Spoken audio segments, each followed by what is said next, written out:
Miracle ou manipulation. Spinoza dénonce l'exorcisme. Qui a trompé le monde? Imaginez un instant que tout ce que vous avez cru sur les exorcismes, les possessions démoniaques et les miracles religieux ne soit qu'une gigantesque tromperie orchestrée pendant des siècles.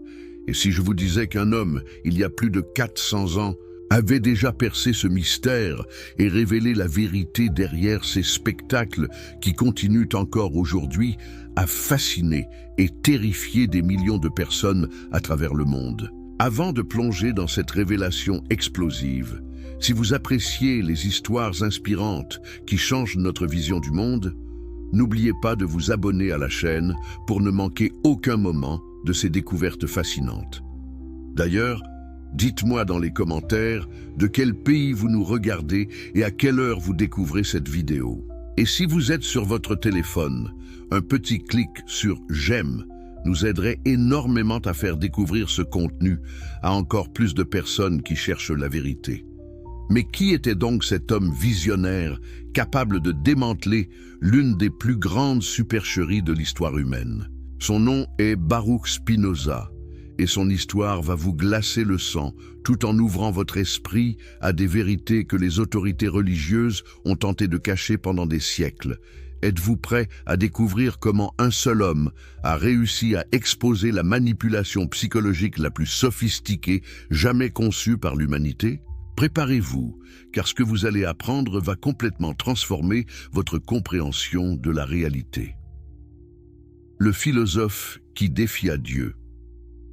Nous sommes en 1632, dans les rues pavées d'Amsterdam, une ville qui bouillonne d'activités commerciales et d'échanges intellectuels. C'est ici, dans le quartier juif de Vloyenburg, que naît Baruch Spinoza, un enfant destiné à ébranler les fondements mêmes de la civilisation occidentale.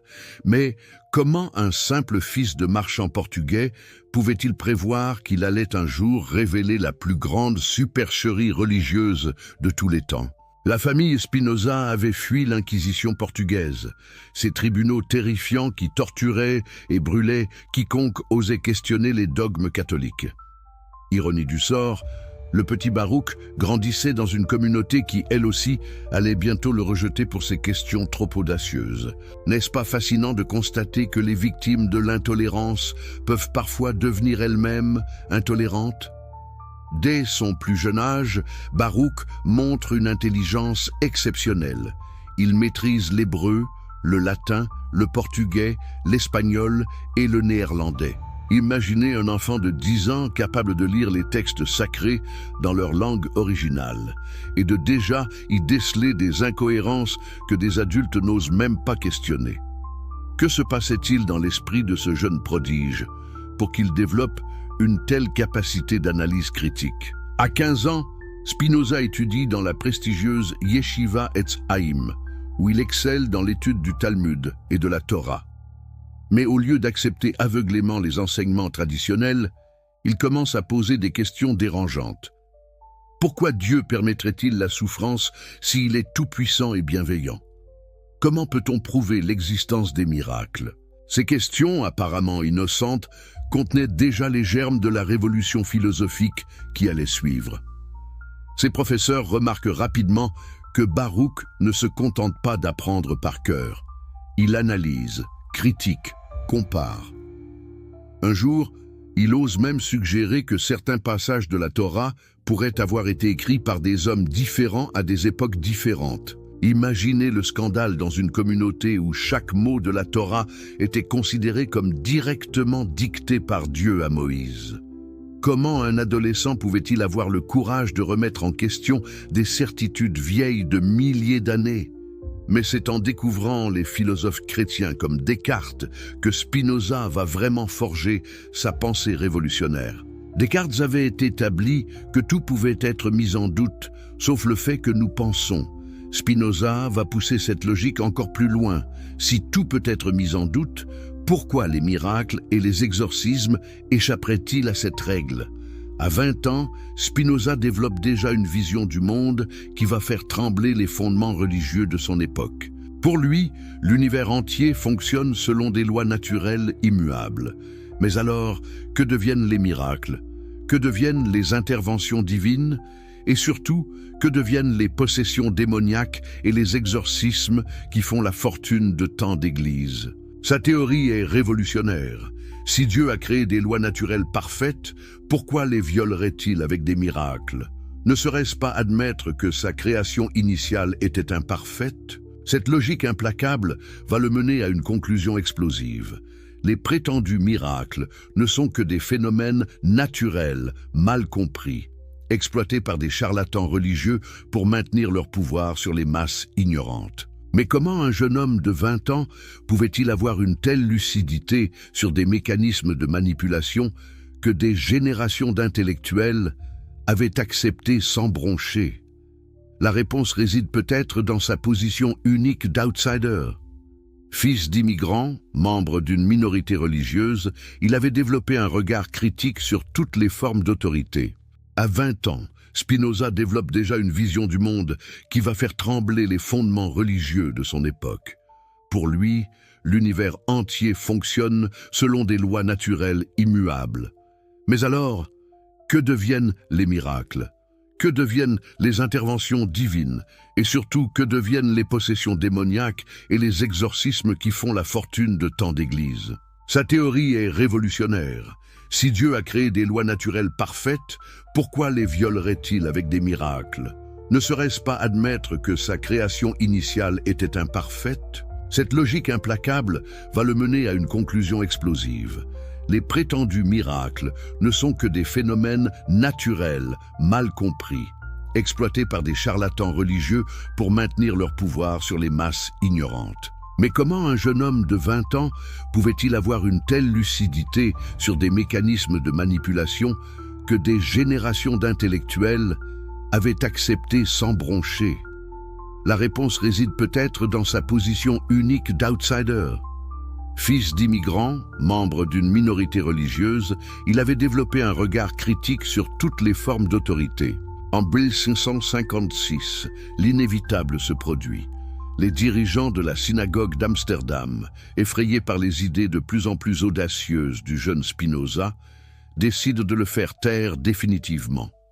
Le 27 juillet 1656, devant une assemblée solennelle, il prononce contre lui le hérem, l'excommunication la plus sévère du judaïsme.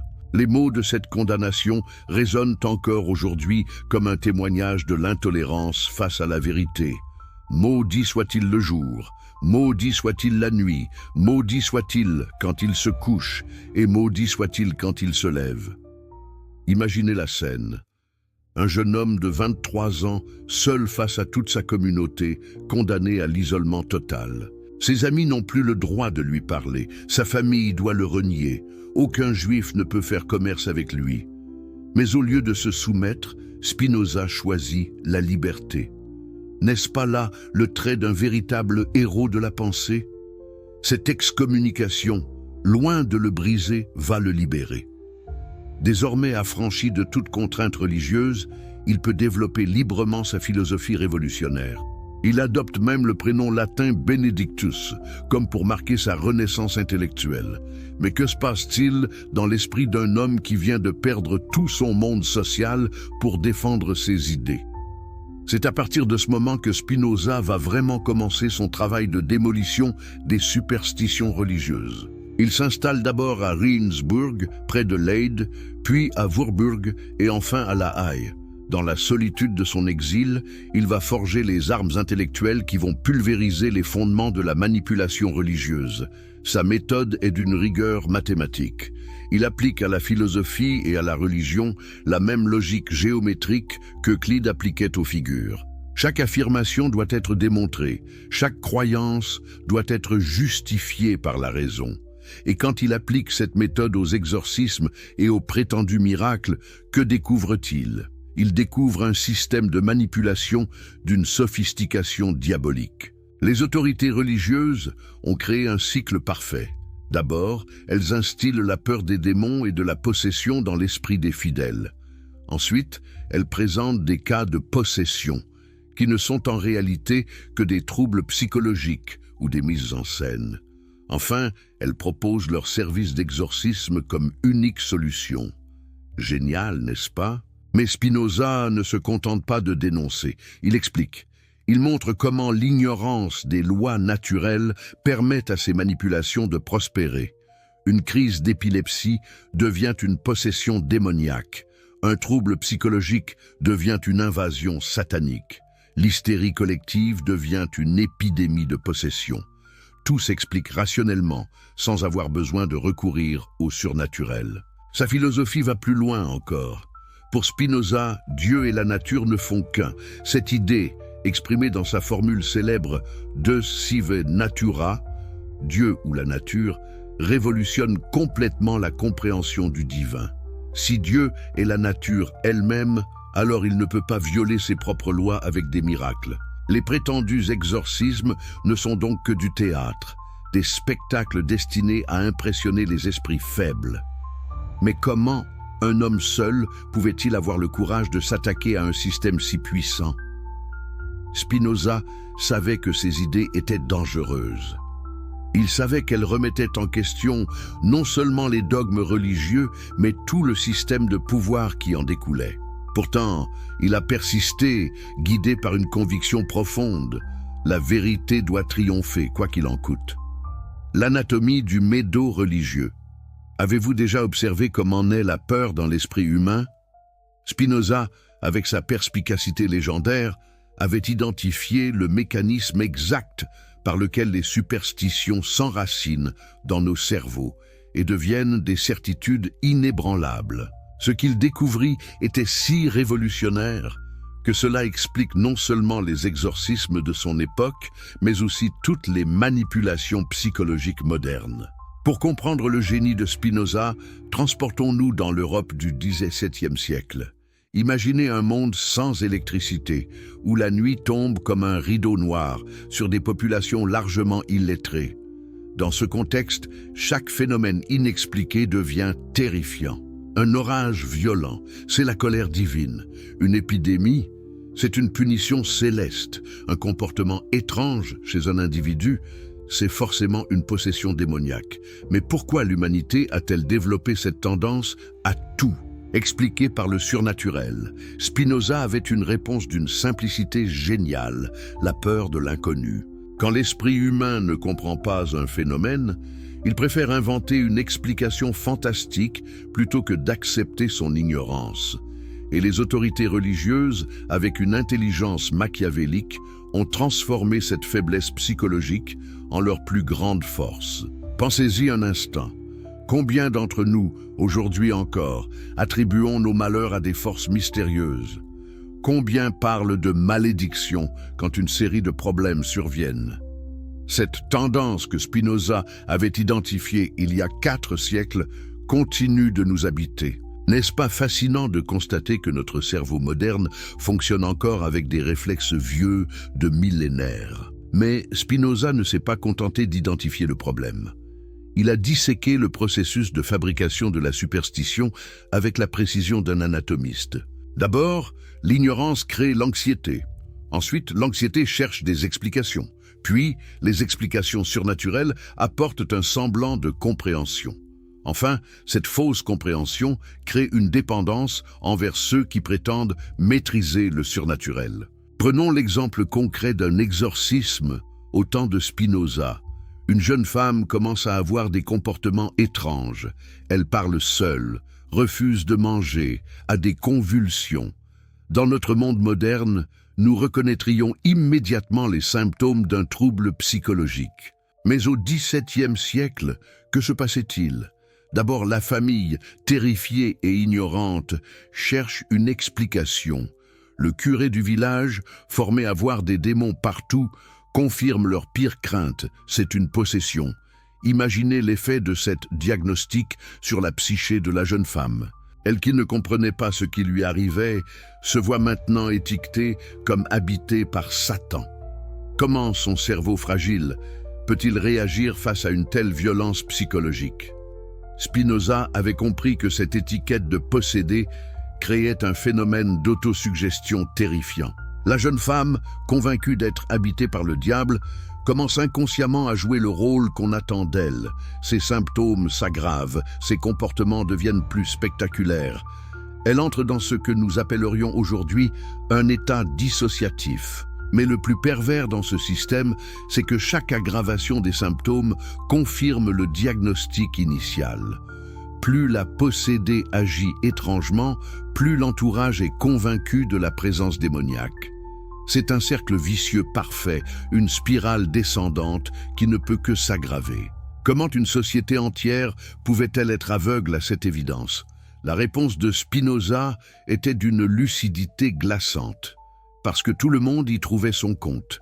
La famille obtient une explication à un phénomène incompréhensible. Le curé confirme sa légitimité et son pouvoir. La communauté a un spectacle qui renforce ses croyances.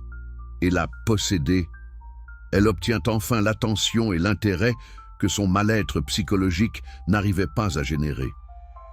Cette analyse de Spinoza était révolutionnaire, car elle montrait que les exorcismes n'étaient pas des événements surnaturels, mais des phénomènes sociaux complexes où chaque acteur jouait inconsciemment son rôle. Mais comment un homme du XVIIe siècle pouvait-il avoir une compréhension si moderne de la psychologie humaine?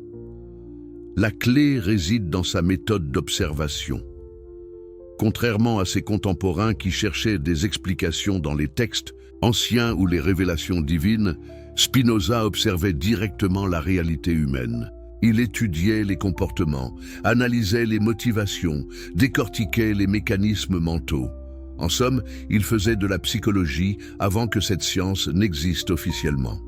Il avait remarqué, par exemple, que les possessions suivaient toujours des patterns similaires. Elles touchaient principalement des femmes jeunes, souvent en situation de stress ou de conflit familial. Elles se manifestaient généralement dans des communautés très religieuses où la pression sociale était forte, et elles présentaient toujours des symptômes qui correspondaient exactement aux croyances locales sur les démons. Cette observation l'a mené à une conclusion explosive. Les démons qui possèdent les gens ne sont que des projections des peurs et des tabous de chaque société. Dans une communauté obsédée par la luxure, les possédés auront des comportements sexuels exagérés. Dans une société qui réprime la colère, ils deviendront violents. Dans un groupe qui craint l'intelligence féminine, elles parleront latin ou révéleront des secrets. Spinoza avait compris que nous créons nos propres démons à l'image de nos propres peurs.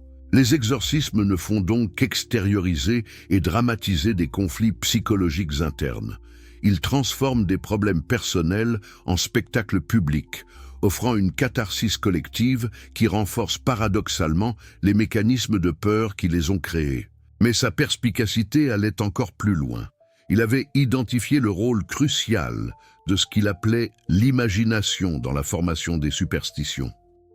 Pour lui, l'imagination n'était pas seulement notre capacité à créer des images mentales, mais notre tendance à transformer nos peurs intérieures en réalités extérieures. Prenez une personne anxieuse et suggestible, placez-la dans un environnement qui valide ses peurs les plus profondes, entourez-la de gens convaincus de la réalité des démons, et vous obtiendrez automatiquement une possession.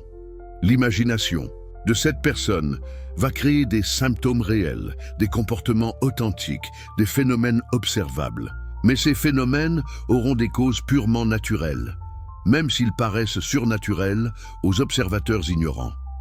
Cette théorie de Spinoza explique pourquoi les exorcismes fonctionnent parfois. Quand l'exorciste parvient à convaincre la possédée que le démon a été chassé, son imagination cessera de produire les symptômes de possession. La guérison sera réelle, mais sa cause sera psychologique, non spirituelle. Imaginez l'effet révolutionnaire de ces idées au XVIIe siècle. Spinoza ne niait pas les phénomènes observés lors des exorcismes. Il les expliquait simplement par des mécanismes naturels. Il ne prétendait pas que les possédés simulaient consciemment. Il montrait que leur esprit produisait des symptômes réels sous l'effet de pressions psychologiques complexes. Cette approche était d'une modernité stupéfiante. Elle anticipait de plusieurs siècles les découvertes de la psychologie, de la psychiatrie et des neurosciences. Elle expliquait les phénomènes d'hystérie collective, d'effets placebo, de troubles dissociatifs et même de psychosomatiques, bien avant que ces concepts n'existent dans la science officielle. Mais pourquoi ces contemporains n'ont-ils pas immédiatement adopté ces explications pourtant si logiques et si éclairantes? La réponse nous ramène au cœur de sa théorie, parce que la vérité était moins rassurante que l'illusion. Accepter les explications de Spinoza, c'était accepter que nous sommes seuls responsables de nos peurs et de nos guérisons. C'était renoncer au confort psychologique de pouvoir déléguer nos problèmes à des forces extérieures, qu'elles soient divines ou démoniaques. Démanteler le spectacle surnaturel maintenant que nous comprenons comment Spinoza avait percé les mécanismes psychologiques de la superstition, plongeons dans sa démonstration la plus révolutionnaire.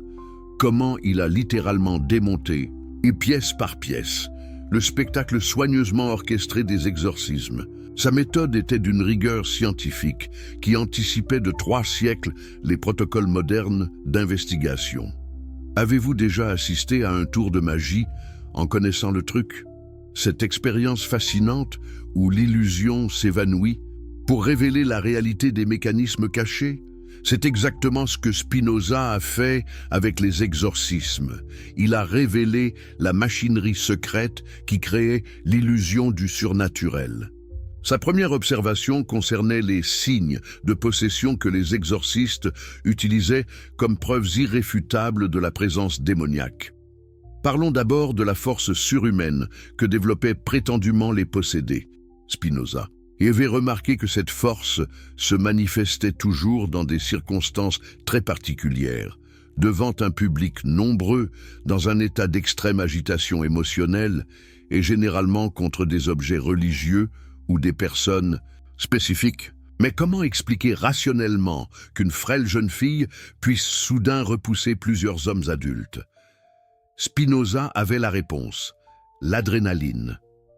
Bien avant que cette hormone ne soit découverte par la science, il avait compris que les états de peur extrême ou de rage peuvent décupler temporairement la force physique. N'avez-vous jamais entendu parler de ces mères qui soulèvent des voitures pour sauver leur enfant en danger? Plus fascinant encore, Spinoza avait observé que cette force démoniaque était toujours dirigée de manière stratégique. Les possédés ne cassaient jamais des objets précieux appartenant à leur famille, mais toujours des symboles religieux ou des biens appartenant à des personnes avec qui ils étaient en conflit. Cette sélectivité révélait, selon lui, la présence d'une intelligence humaine, non démoniaque, derrière ces actes. Prenons ensuite le phénomène de glossolalie, cette capacité prétendument surnaturelle à parler des langues inconnues. Les exorcistes présentaient cela comme la preuve absolue de la possession. Comment une paysanne illettrée pourrait-elle soudain parler latin ou hébreu sans intervention démoniaque? L'explication de Spinoza était d'une simplicité géniale. D'abord, il avait remarqué que ces langues inconnues n'étaient jamais vraiment inconnues dans l'environnement social du possédé. Une servante dans un couvent entend quotidiennement du latin pendant les prières. Un apprenti chez un marchand juif capte des mots d'hébreu. Le cerveau humain, même sans éducation formelle, absorbe et stocke inconsciemment des fragments linguistiques qu'il peut ressortir dans des états modifiés de conscience. Mais surtout, Spinoza avait fait une observation cruciale. Quand ces langues démoniaques étaient analysées par de vrais experts linguistiques, elles se révélaient être du charabia mélangé à quelques mots authentiques. Les témoins, impressionnés par l'atmosphère dramatique et leur propre ignorance, interprétaient ces balbutiements comme des langues savantes. N'est-ce pas exactement ce qui se passe aujourd'hui avec les langues angéliques dans certains mouvements religieux?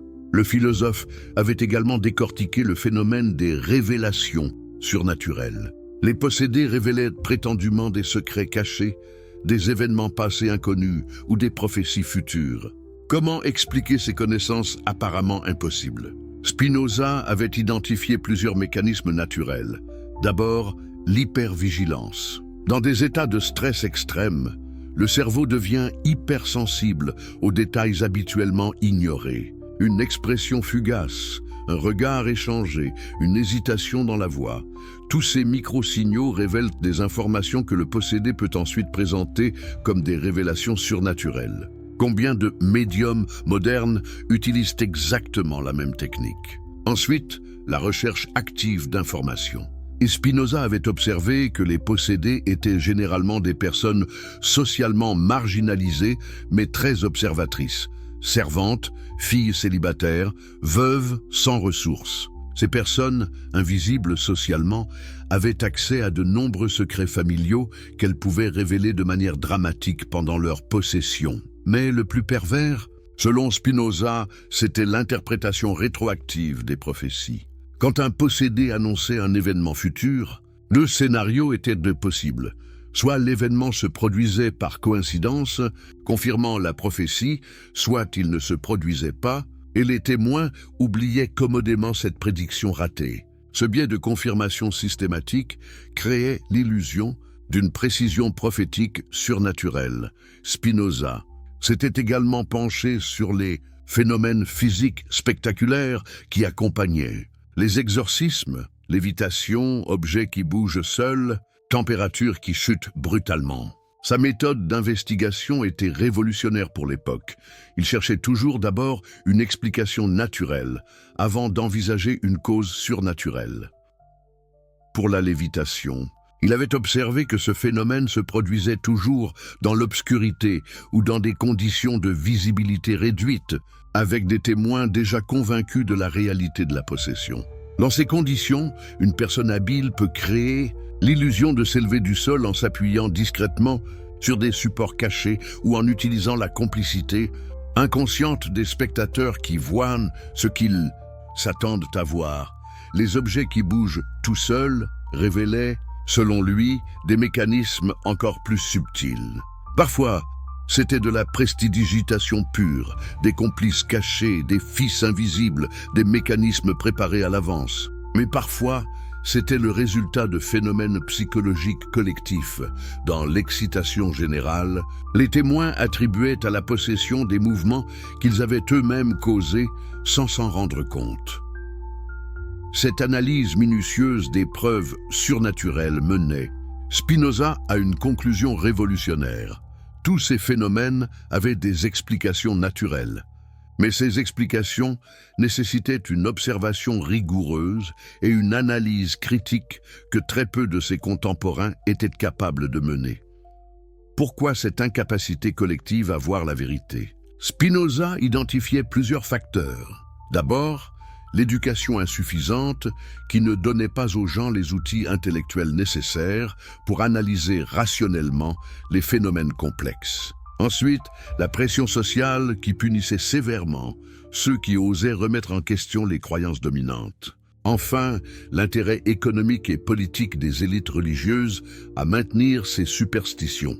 Mais sa critique la plus acerbe visait les exorcistes eux-mêmes. Spinoza avait identifié chez eux une combinaison toxique d'ignorance sincère et de manipulation consciente. Certains croyaient réellement à leur propre spectacle, victimes de leurs propres illusions.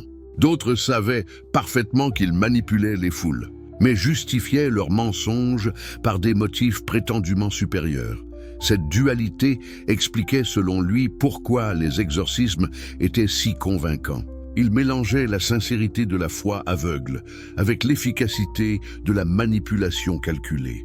Les exorcistes croyants apportaient l'authenticité émotionnelle, tandis que les exorcistes manipulateurs fournissaient l'expertise technique. Ensemble, ils créaient des spectacles d'une puissance psychologique irrésistible. Spinoza avait même analysé les techniques spécifiques utilisées par les exorcistes pour maximiser l'impact psychologique de leurs interventions. L'usage du latin créait une atmosphère de mystère et d'autorité savante. Les gestes théâtraux captivaient l'attention et amplifiaient les émotions. La durée excessive des cérémonies épuisait psychologiquement tous les participants, les rendant plus suggestibles, plus subtils encore. Il avait remarqué comment les exorcistes préparaient soigneusement leur victoire. Ils choisissaient des cas où la guérison était probable pour des raisons naturelles. Troubles temporaires, problèmes psychosomatiques, situations de crise passagère. Ils évitaient soigneusement les vraies maladies mentales chroniques où leur échec aurait été évident.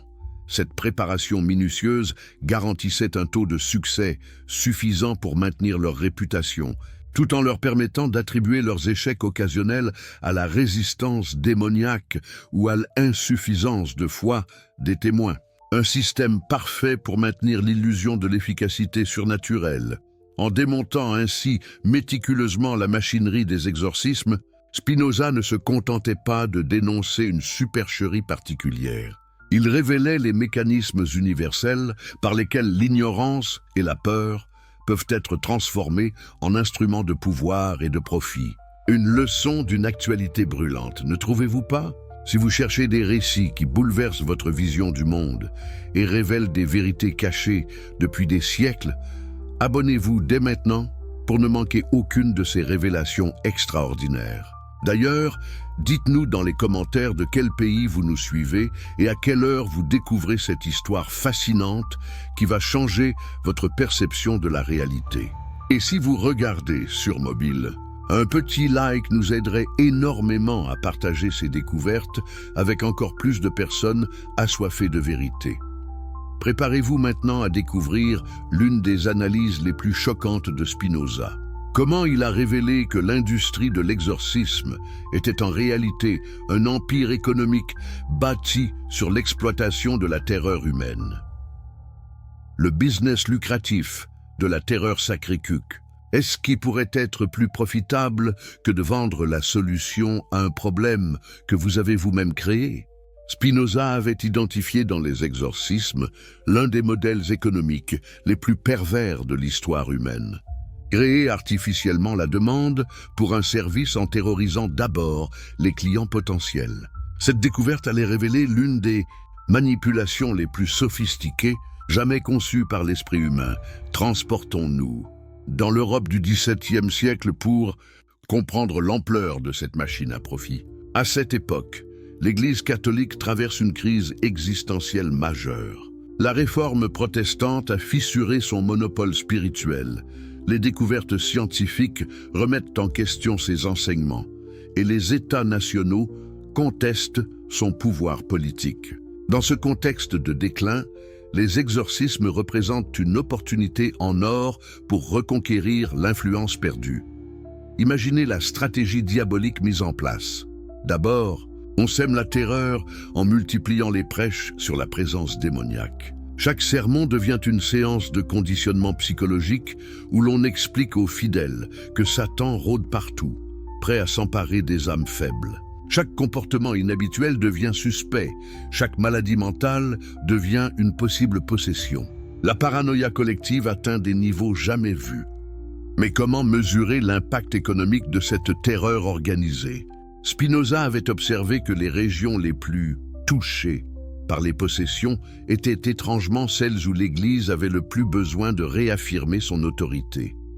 N'est-ce pas une coïncidence troublante que les épidémies de possession éclatent toujours dans les zones où la concurrence protestante est la plus forte? Prenons l'exemple concret de Loudun, cette petite ville française qui devint en 1634 le théâtre de l'un des plus grands spectacles d'exorcisme de l'histoire. 17 religieuses ursulines furent simultanément possédées par une légion de démons aux noms exotiques, Asmodée, Astaroth, Béhémoth. Quelle coïncidence extraordinaire que cette épidémie démoniaque éclate précisément au moment où la ville connaît de graves tensions politiques et religieuses. L'affaire de Loudun révèle la mécanique économique perverse que Spinoza avait identifiée. D'abord, on désigne un bouc émissaire, Urbain Grandier, un prêtre charismatique accusé d'avoir ensorcelé les nonnes. Ensuite, on organise des exorcismes publics qui attirent des milliers de spectateurs payants venus de toute l'Europe. Enfin, on vend des reliques, des amulettes, des prières spéciales et toute une gamme de produits antidémoniaques. Avez-vous idée des sommes astronomiques générées par ce spectacle de plusieurs années? Les auberges de Loudun affichent complet pendant des mois. Les marchands locaux voient leurs profits exploser. L'Église encaisse des dons considérables de la part de fidèles terrorisés. Et le cardinal de Richelieu lui-même utilise cette affaire pour éliminer ses opposants politiques. Tout le monde y gagne. sauf bien sûr les victimes de cette manipulation monstrueuse. Spinoza avait calculé que le coût d'un exorcisme standard représentait souvent plusieurs années de salaire d'un artisan. Mais face à la terreur de la damnation éternelle, quelle famille n'était pas prête à se ruiner pour sauver l'un des siens? Cette exploitation de la détresse parentale révoltait profondément le philosophe qui y voyait la preuve de la corruption absolue du système religieux. Plus pernicieux encore, Spinoza avait découvert l'existence de véritables réseaux d'exorcistes qui se déplaçaient de ville en ville, créant artificiellement des épidémies de possession. Ces entrepreneurs de la terreur avaient perfectionné leur technique. Ils arrivaient dans une communauté, identifiaient les personnes les plus vulnérables psychologiquement, les conditionnaient pour qu'elles développent des symptômes de possession, puis proposaient leurs services salvateurs. Comment ces réseaux fonctionnaient-ils concrètement? Spinoza avait reconstitué leur modus operandi avec une précision chirurgicale. D'abord, ils envoyaient des éclaireurs qui se renseignaient sur les tensions locales, les personnes fragiles, les superstitions dominantes. Cette phase de reconnaissance pouvait durer plusieurs semaines. Ensuite, ils organisaient des missions d'évangélisation où ils diffusaient subtilement l'idée que la région était particulièrement menacée par les forces démoniaques. Ils racontaient des histoires terrifiantes de possessions survenues dans d'autres villes, créant un climat d'anxiété collective propice à l'émergence de nouveaux cas.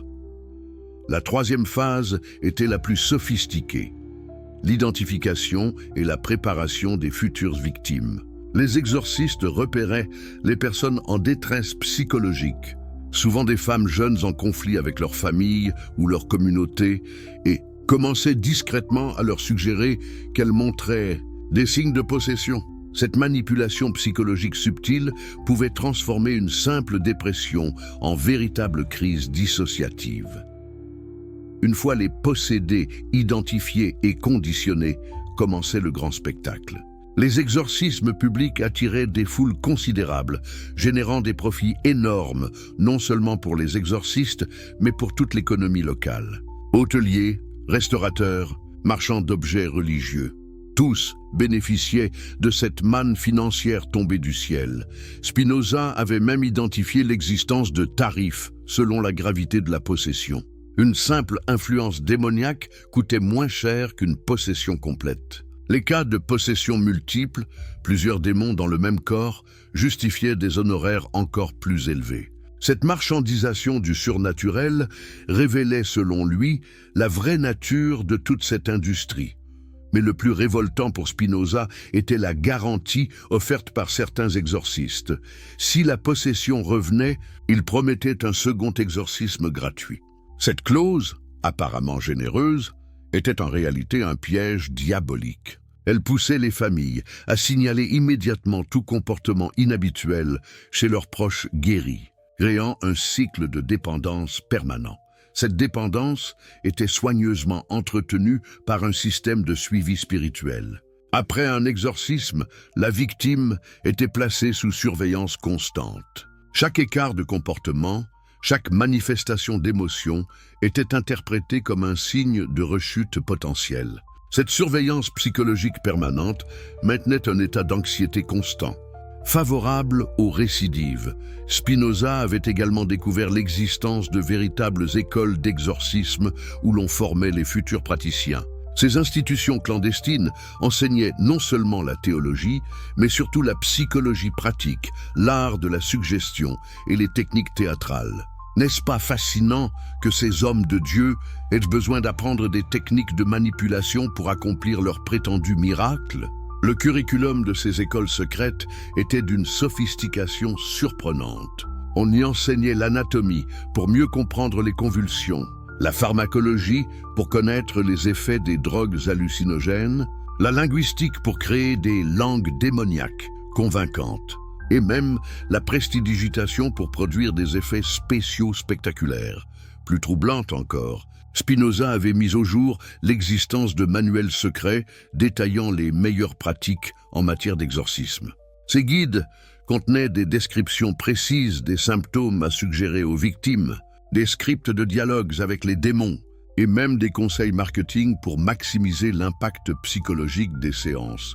L'un de ces manuels, que Spinoza avait réussi à consulter grâce à des contacts dans le clergé, contenait un passage particulièrement révélateur.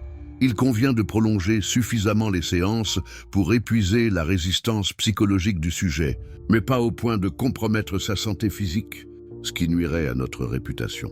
Cette cynique préoccupation pour l'efficacité révélait la vraie nature de ces prétendus hommes sains. Le financement de cette industrie posait des questions troublantes que Spinoza n'hésitait pas à soulever.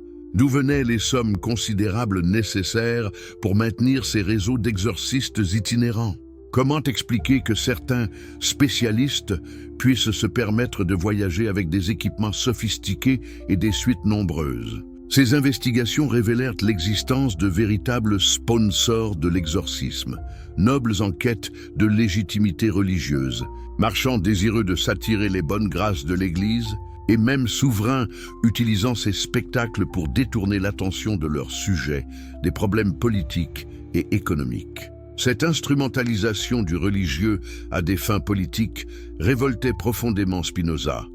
Il avait également découvert que certains exorcismes servaient de prétexte pour éliminer des opposants politiques. Il suffisait d'accuser un ennemi d'avoir causé une possession par sorcellerie pour le faire disparaître légalement. Cette utilisation judiciaire de la superstition transformait les tribunaux ecclésiastiques en instruments de règlement de comptes personnels. Les grands cas historiques. Démasqués. Avez-vous déjà remarqué comment certains événements historiques, présentés comme des miracles ou des mystères inexpliqués, révèlent leur vraie nature quand on les examine avec les outils analytiques de Spinoza? Le philosophe avait développé une méthode d'investigation historique révolutionnaire qui lui permettait de décrypter les véritables mécanismes derrière les plus célèbres affaires de possession de son époque. Commençons par l'affaire qui fascina et révolta le plus Spinoza. Les possessions de Loudun, dont nous avons déjà évoqué l'aspect économique, mais dont les ramifications psychologiques et politiques méritent une analyse plus approfondie. En 1132, Sœur Jeanne des Anges, prieure du couvent des Ursulines, commence à avoir des visions étranges. Bientôt, d'autres religieuses développent des symptômes similaires, convulsions, blasphèmes, contorsions spectaculaires. Mais que révèle une analyse spinoziste de cette affaire? D'abord, le contexte social explosif. Loudun est une ville divisée entre catholiques et protestants, où les tensions politiques entre partisans et opposants de Richelieu atteignent leur paroxysme. Le couvent des Ursulines, récemment établi, peine à s'imposer dans cette communauté conflictuelle. N'est-ce pas étrange que les premières possessions coïncident exactement avec cette crise d'identité institutionnelle? Spinoza avait identifié dans la personnalité de Sœur Jeanne des Anges le profil psychologique parfait pour déclencher une épidémie de possession. Femme intelligente et frustrée, contrainte par sa famille à entrer en religion contre sa volonté, elle souffre d'un mal-être profond que les structures religieuses de l'époque ne permettent pas d'exprimer. Ses premières visions ne sont-elles pas la manifestation détournée de sa rébellion intérieure? Plus fascinante encore, Spinoza avait noté la progression stratégique des accusations. D'abord, les religieuses prétendent être victimes d'un sortilège anonyme. Puis, elles accusent des sorcières imaginaires. Enfin, elles désignent Urbain Grandier, ce prêtre charismatique qui gêne le pouvoir politique local par son indépendance d'esprit. Cette escalade révèle-t-elle une spontanéité surnaturelle ou une manipulation soigneusement orchestrée? L'analyse de Spinoza devient particulièrement éclairante quand on examine les preuves présentées contre Grandier. Les démons qui parlent par la bouche des possédés révèlent des détails intimes sur la vie du prêtre. Mais comment des forces surnaturelles auraient-elles accès à des ragots de village? N'est-il pas plus probable que ces informations proviennent des réseaux de commérages dans lesquels évoluaient quotidiennement ces religieuses avant leur clôture? Le philosophe avait également remarqué un détail révélateur: les langues démoniaques parlées par les possédés de Loudun contenaient systématiquement des erreurs que n'aurait jamais commises un véritable démon érudit. Le latin était approximatif, le grec fantaisiste, l'hébreu inexistant. Ces imperfections trahissaient l'origine humaine et imparfaite de ces prétendues révélations surnaturelles. Plus troublant encore pour Spinoza était le comportement des exorcistes eux-mêmes. Au lieu de chercher à calmer les possédés, ils semblaient tout faire pour amplifier leur crise. Ils les provoquaient, les questionnaient agressivement, créaient délibérément des situations de stress maximum. Cette attitude révélait-elle une volonté sincère de guérison ou plutôt un désir de spectacle? L'affaire Grandier se termine tragiquement par l'exécution du prêtre en 1634, mais les possessions continuent encore pendant des années. Comment expliquer cette persistance si leur cause supposée a été éliminée? Spinoza y voyait la preuve définitive que les vraies causes étaient psychologiques et sociales, non surnaturelles. Intéressons-nous maintenant à un autre cas qui passionna Spinoza, l'épidémie de possession de Salem, dans la colonie du Massachusetts, en 1692. Bien que postérieure à la mort du philosophe, cette affaire illustre parfaitement ses théories sur la psychologie collective de la superstition. Tout commence quand Abigail Williams, une fillette de 11 ans, et sa cousine Betty Paris, 9 ans, développent des comportements étranges après avoir écouté les histoires vaudou de Tituba, esclave originaire de Barbade. Rapidement, d'autres jeunes filles de la communauté manifestent des symptômes similaires. En quelques mois, plus de 200 personnes sont accusées de sorcellerie et 20 seront exécutées. Spinoza aurait immédiatement identifié les facteurs déclenchants de cette tragédie. Salem traverse une crise économique et sociale majeure. Les conflits entre familles pour les terres s'enveniment. Les tensions religieuses entre puritains orthodoxes et modérés atteignent leur paroxysme. Dans ce contexte explosif, les accusations de sorcellerie deviennent des armes de règlement de compte. L'analyse spinoziste révèle comment la peur collective peut transformer des rivalités personnelles en hystérie meurtrière. Sarah Good, première accusée, est une mendiante que tout le village méprise. Martha Corey, deuxième victime, avait eu l'audace de critiquer les accusations de sorcellerie. Rebecca Nurse, respectée de tous, devient suspecte précisément à cause de sa vertu, interprétée comme une ruse diabolique. Spinoza aurait été particulièrement frappé par le rôle des preuves spectrales dans les procès de Salem. Les accusatrices prétendaient voir les esprits des accusés les torturer, même quand ceux-ci étaient physiquement ailleurs. Cette évidence, invisible et invérifiable, permettait de condamner n'importe qui sur la base de visions subjectives. N'est-ce pas la négation même de tout principe de justice rationnelle? Le philosophe aurait également analysé avec fascination le comportement du juge William Stockton, qui dirigeait le tribunal spécial. Cet homme intelligent et cultivé acceptait sans broncher les témoignages les plus invraisemblables, pourvu qu'il confirme l'existence d'un complot satanique. Cette cécité volontaire d'un esprit pourtant éduqué illustrait selon Spinoza la puissance destructrice des préjugés religieux. L'affaire de Salem se termine brutalement quand les accusations commencent à viser des personnalités respectables de Boston, y compris l'épouse du gouverneur. Soudain, les autorités découvrent que les preuves spectrales ne sont peut-être pas si fiables. Cette volte-face opportuniste révélait, selon Spinoza, la vraie nature de toute cette justice. Un instrument de pouvoir, non de vérité. Transportons-nous maintenant vers un cas qui toucha directement l'entourage de Spinoza, les convulsionnaires de Saint-Médard à Paris. En 1727, soit 50 ans après la mort du philosophe, des fidèles se rassemblent sur la tombe du diacre Paris, janséniste réputé pour sa sainteté. Rapidement, des miracles se produisent, guérisons spectaculaires, convulsions extatiques, prophéties inspirées.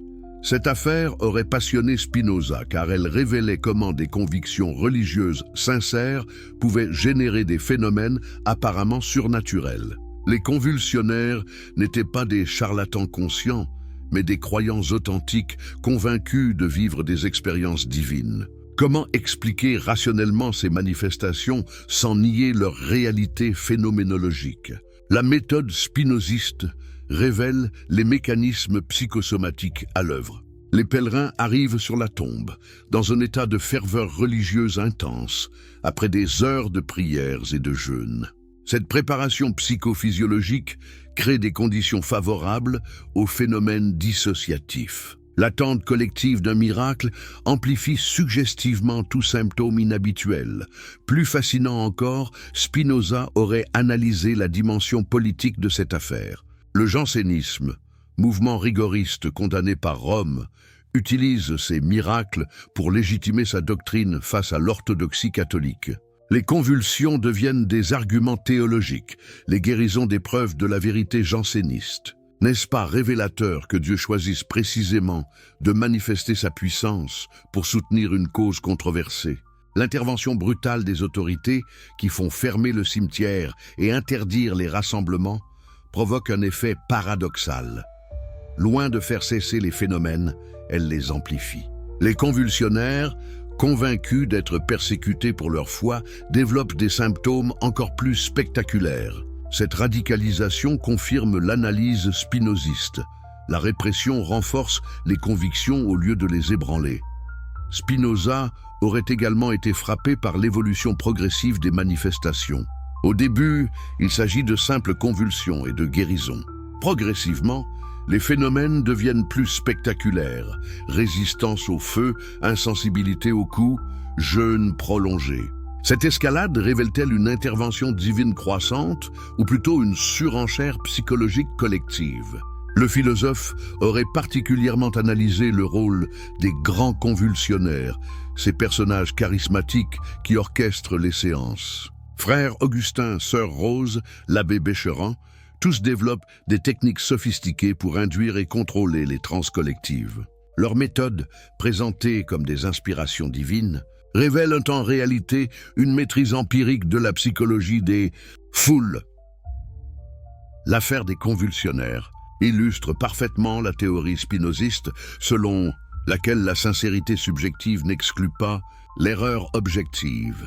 Ces hommes et femmes étaient convaincus de leur expérience mystique, mais cette conviction ne prouvait pas la réalité surnaturelle de leur vision.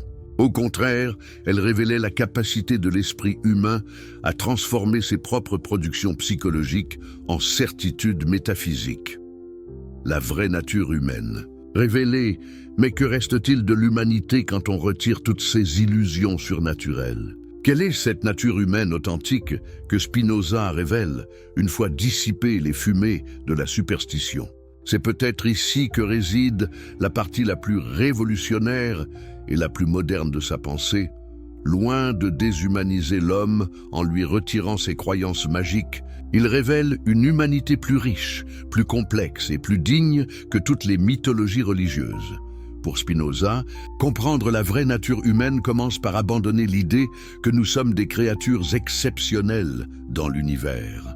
Nous ne sommes ni des anges déchus, ni des élus divins, ni des réceptacles d'âmes immortelles. Nous sommes des êtres naturels, gouvernés par les mêmes lois que tous les autres phénomènes de l'univers. Cette perspective, loin d'être dégradante, ouvre des perspectives libératrices inouïes. Imaginez un instant ce que cette vision implique pour notre compréhension des exorcismes. Si nous sommes des êtres purement naturels, alors nos comportements les plus étranges, nos états mentaux les plus troublés, nos expériences les plus mystiques ont nécessairement des causes naturelles. Les possessions deviennent des fenêtres fascinantes sur le fonctionnement de notre psychisme, non des invasions surnaturelles. Spinoza avait développé une théorie révolutionnaire des émotions qui explique pourquoi les humains sont si vulnérables aux manipulations religieuses. Pour lui, nos émotions ne sont pas des faiblesses à combattre, mais des forces naturelles à comprendre et à orienter intelligemment. La peur, la joie, la colère, l'espoir, toutes ces émotions obéissent à des lois précises que nous pouvons étudier et utiliser à notre avantage. Prenons l'exemple de la peur, cette émotion centrale dans tous les phénomènes de possession. Spinoza explique que la peur naît de l'imagination d'un mal futur. Mais cette imagination peut être manipulée. On peut créer artificiellement des peurs irrationnelles en bombardant l'esprit d'images terrifiantes. C'est exactement ce que font les prédicateurs, qui décrivent complaisamment les tourments de l'enfer et les dangers de la possession démoniaque. Mais la peur génère aussi des mécanismes de compensation psychologique. Face à une terreur insupportable, l'esprit développe des stratégies de fuite, déni, projection, dissociation. Ces mécanismes naturels de défense peuvent produire des comportements qui semblent surnaturels aux observateurs ignorants. Une personne terrorisée par la culpabilité peut développer une personnalité alternative qui exprime tout ce qu'elle s'interdit consciemment. Cette analyse spinoziste éclaire d'un jour nouveau les possessions de jeunes femmes dans des environnements religieux répressifs. Contraintes à une pureté impossible, terrorisées par leurs propres désirs naturels, elles développent des personnalités démoniaques qui leur permettent d'exprimer indirectement ce que leur éducation leur interdit. Le démon devient un masque qui autorise la rébellion. Spinoza avait également développé une théorie de l'imitation émotionnelle qui explique les épidémies de possession. Pour lui, nous sommes naturellement programmés pour reproduire les émotions que nous observons chez nos semblables. Cette contagion affective, utile pour la cohésion sociale, peut devenir destructrice dans certaines conditions. Quand une personne développe des symptômes de possession dans un groupe préparé à croire à ces phénomènes, les autres membres reproduisent inconsciemment ces comportements. Cette théorie de la contagion émotionnelle explique pourquoi les possessions touchent généralement des groupes homogènes. Adolescentes dans un couvent, enfants dans un village, femmes dans une communauté puritaine. La similitude des conditions psychologiques favorise la propagation des symptômes. N'est-ce pas exactement ce que nous observons aujourd'hui avec les phénomènes de mode, les paniques collectives ou les épidémies de troubles alimentaires dans certains groupes sociaux? Mais Spinoza ne se contentait pas d'expliquer nos faiblesses. Il révélait aussi notre capacité extraordinaire à transcender nos limitations naturelles par la connaissance et la raison. Pour lui, la vraie grandeur humaine ne réside pas dans une hypothétique âme immortelle, mais dans notre capacité unique à comprendre les lois qui nous gouvernent et à agir en conséquence. Cette perspective transforme complètement notre rapport aux phénomènes surnaturels. Au lieu d'être des mystères terrifiants qui nous dépassent, ils deviennent des énigmes fascinantes à résoudre. Chaque cas de possession devient une expérience naturelle qui nous apprend quelque chose sur le fonctionnement de l'esprit humain. Cette curiosité scientifique remplace la peur superstitieuse. Spinoza anticipait de plusieurs siècles les découvertes de la psychologie moderne sur les états modifiés de conscience. Il avait compris que notre cerveau peut produire des expériences extraordinairement riches et complexes sans intervention extérieure. Les visions mystiques, les extases religieuses, les transes chamaniques. Tous ces phénomènes révèlent la créativité stupéfiante de notre psychisme. Cette richesse intérieure explique pourquoi tant de possédés développent des capacités apparemment surhumaines. Dans des états de conscience modifiés, notre cerveau peut accéder à des ressources habituellement inutilisées. La mémoire devient hyper précise, la créativité explose, les capacités physiques se décuplent. Ces performances exceptionnelles n'ont rien de surnaturel. Elles révèlent le potentiel caché de notre nature. Spinoza avait également une vision révolutionnaire de ce que nous appelons aujourd'hui l'inconscient. Pour lui, une grande partie de notre activité mentale se déroule en dessous du seuil de la conscience. Cette activité inconsciente peut produire des pensées, des émotions et des comportements que nous ne reconnaissons pas comme nôtres. Les voix entendues par les possédés ne sont-elles pas des manifestations de cette activité psychique inconsciente? Cette théorie explique pourquoi les révélations des possédés correspondent toujours aux obsessions cachées de leur époque et de leur milieu social. Leur vision révèle les peurs refoulées, les désirs inavoués, les conflits non résolus de leur communauté. Elles fonctionnent comme des rêves collectifs qui extériorisent les tensions psychologiques de groupe. Plus révolutionnaire encore, Spinoza proposait une éthique nouvelle basée sur la compréhension de notre vraie nature. Au lieu d'obéir à des commandements extérieurs, sous la menace de punitions surnaturelles, nous pouvons choisir nos comportements en fonction de leurs conséquences réelles sur notre bien-être et celui d'autrui. Cette morale rationnelle libère l'humanité de la terreur religieuse tout en la responsabilisant.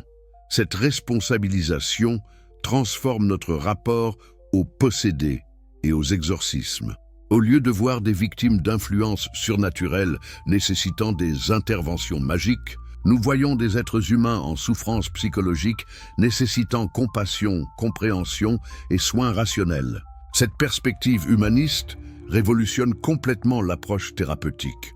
Spinoza imaginait une société où la connaissance de notre vraie nature rendrait impossible l'exploitation superstitieuse. Dans un monde où chacun comprendrait les mécanismes psychologiques de la suggestion, de l'hystérie et de la manipulation émotionnelle, les charlatans religieux ne trouveraient plus de victimes crédules.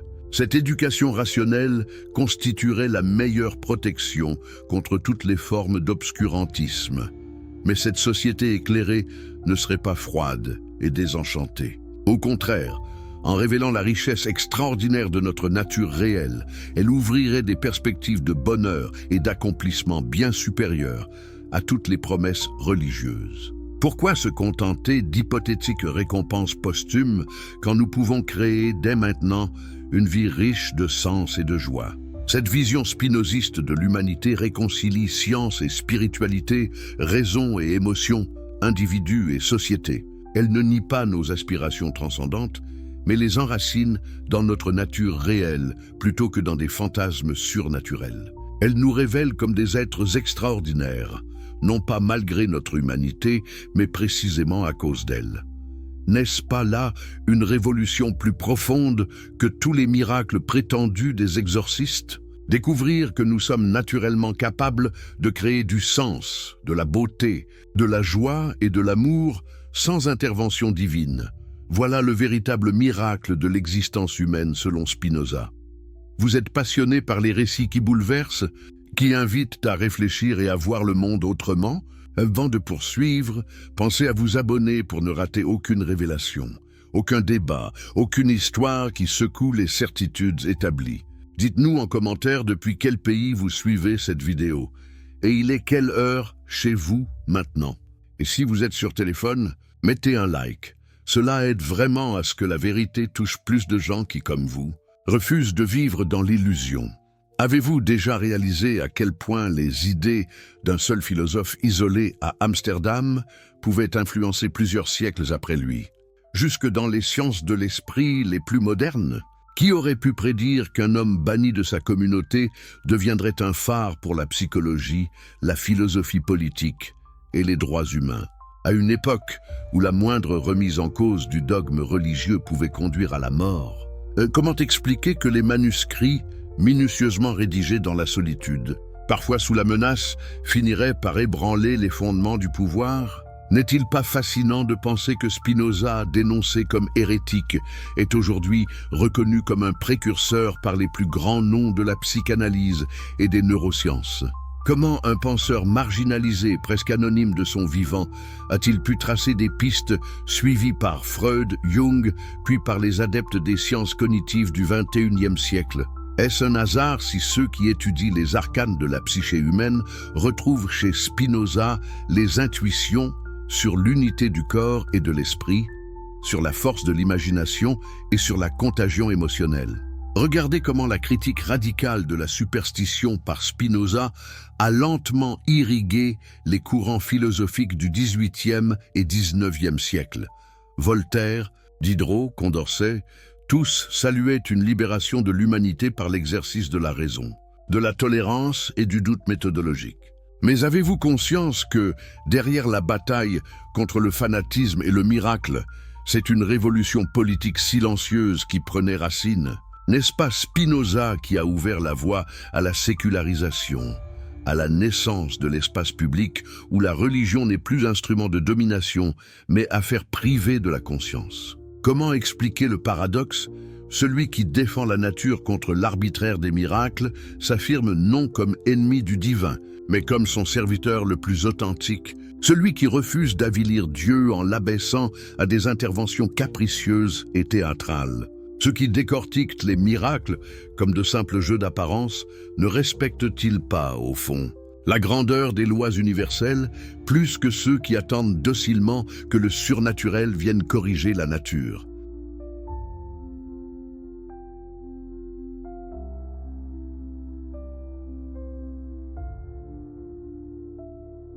Plus fascinante encore, Spinoza avait noté la progression stratégique des accusations. D'abord, les religieuses prétendent être victimes d'un sortilège anonyme. Puis, elles accusent des sorcières imaginaires. Enfin, elles désignent Urbain Grandier, ce prêtre charismatique qui gêne le pouvoir politique local par son indépendance d'esprit. Cette escalade révèle-t-elle une spontanéité surnaturelle ou une manipulation soigneusement orchestrée? L'analyse de Spinoza devient particulièrement éclairante quand on examine les preuves présentées contre Grandier. Les démons qui parlent par la bouche des possédés révèlent des détails intimes sur la vie du prêtre. Mais comment des forces surnaturelles auraient-elles accès à des ragots de village? N'est-il pas plus probable que ces informations proviennent des réseaux de commérage dans lesquels évoluaient quotidiennement ces religieuses avant leur clôture? Le philosophe avait également remarqué un détail révélateur, les langues démoniaques, parlées par les possédés de Loudun, contenaient systématiquement des erreurs que n'aurait jamais commises un véritable démon érudit. Le latin était approximatif, le grec fantaisiste, l'hébreu inexistant. Ces imperfections trahissaient l'origine humaine et imparfaite de ces prétendues révélations surnaturelles. Plus troublant encore pour Spinoza était le comportement des exorcistes eux-mêmes. Au lieu de chercher à calmer les possédés, ils semblaient tout faire pour amplifier leur crise. Ils les provoquaient, les questionnaient agressivement, créaient délibérément des situations de stress maximum. Cette attitude révélait-elle une volonté sincère de guérison ou plutôt un désir de spectacle? L'affaire Grandier se termine tragiquement par l'exécution du prêtre en 1634, mais les possessions continuent encore pendant des années. Comment expliquer cette persistance si leur cause supposée a été éliminée? Spinoza y voyait la preuve définitive que les vraies causes étaient psychologiques et sociales, non surnaturelles. Intéressons-nous maintenant à un autre cas qui passionna Spinoza, l'épidémie de possession de Salem, dans la colonie du Massachusetts, en 1692. Bien que postérieure à la mort du philosophe, cette affaire illustre parfaitement ses théories sur la psychologie collective de la superstition. Tout commence quand Abigail Williams, une fillette de 11 ans, et sa cousine Betty Paris, 9 ans, développent des comportements étranges après avoir écouté les histoires vaudou de Tituba, esclave originaire de Barbade. Rapidement, d'autres jeunes filles de la communauté manifestent des symptômes similaires. En quelques mois, plus de 200 personnes sont accusées de sorcellerie et 20 seront exécutées. Spinoza aurait immédiatement identifié les facteurs déclenchants de cette tragédie. Salem traverse une crise économique et sociale majeure. Les conflits entre familles pour les terres s'enveniment. Les tensions religieuses entre puritains orthodoxes et modérés atteignent leur paroxysme. Dans ce contexte explosif, les accusations de sorcellerie deviennent des armes de règlement de compte. L'analyse spinoziste révèle comment la peur collective peut transformer des rivalités personnelles en hystérie meurtrière. Sarah Good, première accusée, est une mendiante que tout le village méprise. Martha Corey, deuxième victime, avait eu l'audace de critiquer les accusations de sorcellerie. Rebecca Nurse, respectée de tous, devient suspecte précisément à cause de sa vertu, interprétée comme une ruse diabolique. Spinoza aurait été particulièrement frappé par le rôle des preuves, spectrales dans les procès de Salem. Les accusatrices prétendaient voir les esprits des accusés les torturer, même quand ceux-ci étaient physiquement ailleurs. Cette évidence, invisible et invérifiable, permettait de condamner n'importe qui sur la base de visions subjectives. N'est-ce pas la négation même de tout principe de justice rationnelle? Le philosophe aurait également analysé avec fascination le comportement du juge William Stockton, qui dirigeait le tribunal spécial. Cet homme intelligent et cultivé acceptait sans broncher les témoignages les plus invraisemblables, pourvu qu'il confirme l'existence d'un complot satanique. Cette cécité volontaire d'un esprit pourtant éduqué illustrait selon Spinoza la puissance destructrice des préjugés religieux. L'affaire de Salem se termine brutalement quand les accusations commencent à viser des personnalités respectables de Boston, y compris l'épouse du gouverneur. Soudain, les autorités découvrent que les preuves spectrales ne sont peut-être pas si fiables. Cette volte-face opportuniste révélait, selon Spinoza, la vraie nature de toute cette justice. Un instrument de pouvoir, non de vérité. Transportons-nous maintenant vers un cas qui toucha directement l'entourage de Spinoza, les convulsionnaires de Saint-Médard à Paris. En 1727, soit 50 ans après la mort du philosophe, des fidèles se rassemblent sur la tombe du diacre Paris, janséniste réputé pour sa sainteté. Rapidement, des miracles se produisent, guérisons spectaculaires, convulsions extatiques, prophéties inspirées. Cette affaire aurait passionné Spinoza car elle révélait comment des convictions religieuses sincères pouvaient générer des phénomènes apparemment surnaturels. Les convulsionnaires n'étaient pas des charlatans conscients, mais des croyants authentiques convaincus de vivre des expériences divines. Comment expliquer rationnellement ces manifestations sans nier leur réalité phénoménologique? La méthode spinoziste révèle les mécanismes psychosomatiques à l'œuvre. Les pèlerins arrivent sur la tombe, dans un état de ferveur religieuse intense, après des heures de prières et de jeûnes. Cette préparation psychophysiologique crée des conditions favorables aux phénomènes dissociatifs. L'attente collective d'un miracle amplifie suggestivement tout symptôme inhabituel. Plus fascinant encore, Spinoza aurait analysé la dimension politique de cette affaire. Le jansénisme, mouvement rigoriste condamné par Rome, utilise ces miracles pour légitimer sa doctrine face à l'orthodoxie catholique. Les convulsions deviennent des arguments théologiques, les guérisons des preuves de la vérité janséniste. N'est-ce pas révélateur que Dieu choisisse précisément de manifester sa puissance pour soutenir une cause controversée?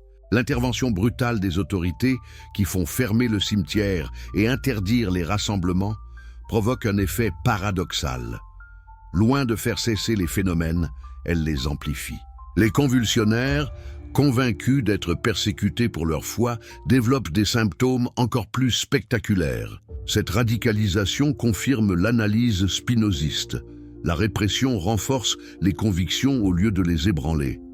Spinoza aurait également été frappé par l'évolution progressive des manifestations. Au début, il s'agit de simples convulsions et de guérisons. Progressivement, les phénomènes deviennent plus spectaculaires, résistance au feu, insensibilité aux coups, jeûne prolongé. Cette escalade révèle-t-elle une intervention divine croissante ou plutôt une surenchère psychologique collective? Le philosophe aurait particulièrement analysé le rôle des grands convulsionnaires, ces personnages charismatiques qui orchestrent les séances. Frère Augustin, sœur Rose, l'abbé Bécheran, tous développent des techniques sophistiquées pour induire et contrôler les transes collectives. Leurs méthodes, présentées comme des inspirations divines, révèlent en réalité une maîtrise empirique de la psychologie des foules. L'affaire des convulsionnaires illustre parfaitement la théorie spinoziste selon laquelle la sincérité subjective n'exclut pas l'erreur objective. Ces hommes et femmes étaient convaincus de leur expérience mystique, mais cette conviction ne prouvait pas la réalité surnaturelle de leur vision. Au contraire, elle révélait la capacité de l'esprit humain à transformer ses propres productions psychologiques en certitudes métaphysiques. La vraie nature humaine. Révélée, mais que reste-t-il de l'humanité quand on retire toutes ces illusions surnaturelles? Quelle est cette nature humaine authentique que Spinoza révèle une fois dissipées les fumées de la superstition? C'est peut-être ici que réside la partie la plus révolutionnaire et la plus moderne de sa pensée. Loin de déshumaniser l'homme en lui retirant ses croyances magiques, il révèle une humanité plus riche, plus complexe et plus digne que toutes les mythologies religieuses. Pour Spinoza, comprendre la vraie nature humaine commence par abandonner l'idée que nous sommes des créatures exceptionnelles dans l'univers. Nous ne sommes ni des anges déchus, ni des élus divins, ni des réceptacles d'âmes immortelles. Nous sommes des êtres naturels, gouvernés par les mêmes lois que tous les autres phénomènes de l'univers. Cette perspective, loin d'être dégradante, ouvre des perspectives libératrices inouïes. Imaginez un instant ce que cette vision implique pour notre compréhension des exorcismes. Si nous sommes des êtres purement naturels, alors nos comportements les plus étranges, nos états mentaux les plus troublés, nos expériences les plus mystiques ont nécessairement des causes naturelles. Les possessions deviennent des fenêtres fascinantes sur le fonctionnement de notre psychisme, non des invasions surnaturelles. Spinoza avait développé une théorie révolutionnaire des émotions qui explique pourquoi les humains sont si vulnérables aux manipulations religieuses. Pour lui, nos émotions ne sont pas des faiblesses à combattre, mais des forces naturelles à comprendre et à orienter intelligemment. La peur, la joie, la colère, l'espoir, toutes ces émotions obéissent à des lois précises que nous pouvons étudier et utiliser à notre avantage. Prenons l'exemple de la peur, cette émotion centrale dans tous les phénomènes de possession. Spinoza explique que la peur naît de l'imagination d'un mal futur. Mais cette imagination peut être manipulée. On peut créer artificiellement des peurs irrationnelles en bombardant l'esprit d'images terrifiantes. C'est exactement ce que font les prédicateurs, qui décrivent complaisamment les tourments de l'enfer et les dangers de la possession démoniaque. Mais la peur génère aussi des mécanismes de compensation psychologique. Face à une terreur insupportable, l'esprit développe des stratégies de fuite, déni, projection, dissociation. Ces mécanismes naturels de défense peuvent produire des comportements qui semblent surnaturels aux observateurs ignorants. Une personne terrorisée par la culpabilité peut développer une personnalité alternative qui exprime tout ce qu'elle s'interdit consciemment. Cette analyse spinoziste éclaire d'un jour nouveau les possessions de jeunes femmes dans des environnements religieux répressifs. Contraintes à une pureté impossible, terrorisées par leurs propres désirs naturels, elles développent des personnalités démoniaques qui leur permettent d'exprimer indirectement ce que leur éducation leur interdit. Le démon devient un masque qui autorise la rébellion. Spinoza avait également développé une théorie de l'imitation émotionnelle qui explique les épidémies de possession. Pour lui, nous sommes naturellement programmés pour reproduire les émotions que nous observons chez nos semblables. Cette contagion affective, utile pour la cohésion sociale, peut devenir destructrice dans certaines conditions. Quand une personne développe des symptômes de possession dans un groupe préparé à croire à ces phénomènes, les autres membres reproduisent inconsciemment ces comportements. Cette théorie de la contagion émotionnelle explique pourquoi les possessions touchent généralement des groupes homogènes. Adolescentes dans un couvent, enfants dans un village, femmes dans une communauté puritaine. La similitude des conditions psychologiques favorise la propagation des symptômes. N'est-ce pas exactement ce que nous observons aujourd'hui avec les phénomènes de mode, les paniques collectives ou les épidémies de troubles alimentaires dans certains groupes sociaux? Mais Spinoza ne se contentait pas d'expliquer nos faiblesses. Il révélait aussi notre capacité extraordinaire à transcender nos limitations naturelles par la connaissance et la raison. Pour lui, la vraie grandeur humaine ne réside pas dans une hypothétique âme immortelle, mais dans notre capacité unique à comprendre les lois qui nous gouvernent et à agir en conséquence. Cette perspective transforme complètement notre rapport aux phénomènes surnaturels. Au lieu d'être des mystères terrifiants qui nous dépassent, ils deviennent des énigmes fascinantes à résoudre. Chaque cas de possession devient une expérience naturelle qui nous apprend quelque chose sur le fonctionnement de l'esprit humain. Cette curiosité scientifique remplace la peur superstitieuse. Spinoza anticipait de plusieurs siècles les découvertes de la psychologie moderne sur les états modifiés de conscience. Il avait compris que notre cerveau peut produire des expériences extraordinairement riches et complexes sans intervention extérieure. Les visions mystiques, les extases religieuses, les transes chamaniques. Tous ces phénomènes révèlent la créativité stupéfiante de notre psychisme. Cette richesse intérieure explique pourquoi tant de possédés développent des capacités apparemment surhumaines. Dans des états de conscience modifiés, notre cerveau peut accéder à des ressources habituellement inutilisées. La mémoire devient hyper précise. La créativité explose, les capacités physiques se décuplent. Ces performances exceptionnelles n'ont rien de surnaturel. Elles révèlent le potentiel caché de notre nature. Spinoza avait également une vision révolutionnaire de ce que nous appelons aujourd'hui l'inconscient. Pour lui, une grande partie de notre activité mentale se déroule en dessous du seuil de la conscience. Cette activité inconsciente peut produire des pensées, des émotions et des comportements que nous ne reconnaissons pas comme nôtres. Les voix entendues par les possédés ne sont-elles pas des manifestations de cette activité psychique inconsciente? Cette théorie explique pourquoi les révélations des possédés correspondent toujours aux obsessions cachées de leur époque et de leur milieu social. Leur vision révèle les peurs refoulées, les désirs inavoués, les conflits non résolus de leur communauté. Elles fonctionnent comme des rêves collectifs qui extériorisent les tensions psychologiques de groupe. Plus révolutionnaire encore, Spinoza proposait une éthique nouvelle basée sur la compréhension de notre vraie nature. Au lieu d'obéir à des commandements extérieurs, sous la menace de punitions surnaturelles, nous pouvons choisir nos comportements en fonction de leurs conséquences réelles sur notre bien-être et celui d'autrui. Cette morale rationnelle libère l'humanité de la terreur religieuse tout en la responsabilisant. Cette responsabilisation transforme notre rapport aux possédés et aux exorcismes.